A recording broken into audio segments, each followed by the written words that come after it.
for viewers who might not be au fait with Alianza, can you tell me a bit more about what it is you do and why you're here talking to the service providers gathered? Yeah, absolutely. Alianza is the cloud communications company for service providers. So think about like this entire, Cloud Communications Association for years has been about helping enterprises understand why they should ditch the PBX and cloud source, move to a cloud PBX.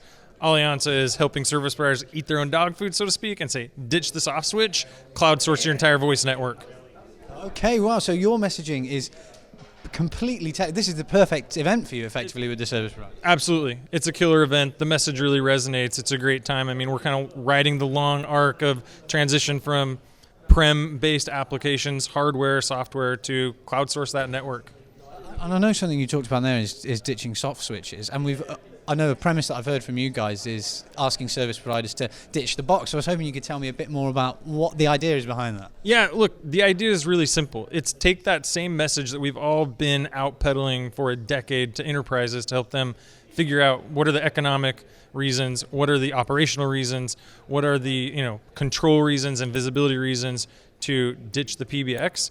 We're just applying that same value prop, the same pitch into the service provider and saying it just doesn't make sense anymore from our perspective to manage your own soft switch. Not economically, not from a control, and certainly not from an innovation perspective. And I think that's one of the resonates kind of loud and clear with our customers.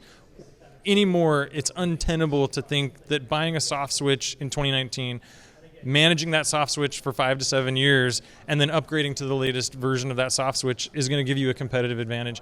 Customers want agility. They want continuous innovation, continuous delivery.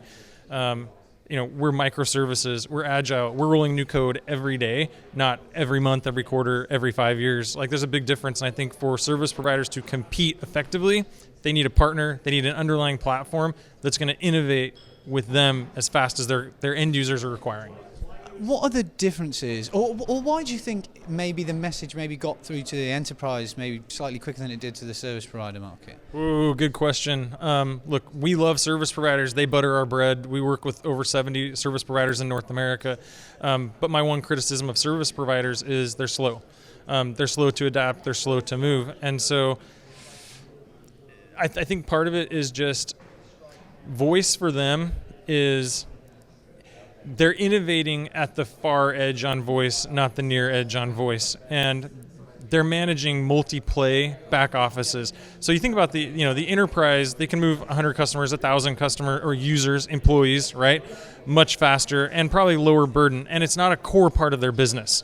So for an enterprise, like moving out their voice platform isn't really dramatically going to change their business. For a cable company, a broadband operator, a fiber builder that's offering 3 services, and one of those triple play is voice, it's an integral part of their business. They care deeply about it. And so a little bit extra diligence, attention, and moving slow to make sure that the partner, the model, the economics make sense long term, it probably is why they're a little bit behind the innovation curve, let's call it. Yeah, absolutely, because they've had to care for their customers in turn. As you said, it's not just like an enterprise who we're moving internally, that's it, someone decides. Yeah, and it doesn't go well, great, it's $20 a month per user. No, for a cable company, it's 30% of their annual revenue might be driven by voice. And so it does require a little bit extra scrutiny. And what's the reception been like at this year's show? As you said, it's your second year, it's grown massively. The stand's been pretty busy every time I've gone. There's been people making inquiries. So are you pleased with the reception and the sort of growth and talking to new service providers and all of that? Absolutely. Surpassed our expectations. I mean, like I said, our baseline expectation was set based on last year's participation in the event. This year's been much better than last year, and we anticipate next year's going to be even better.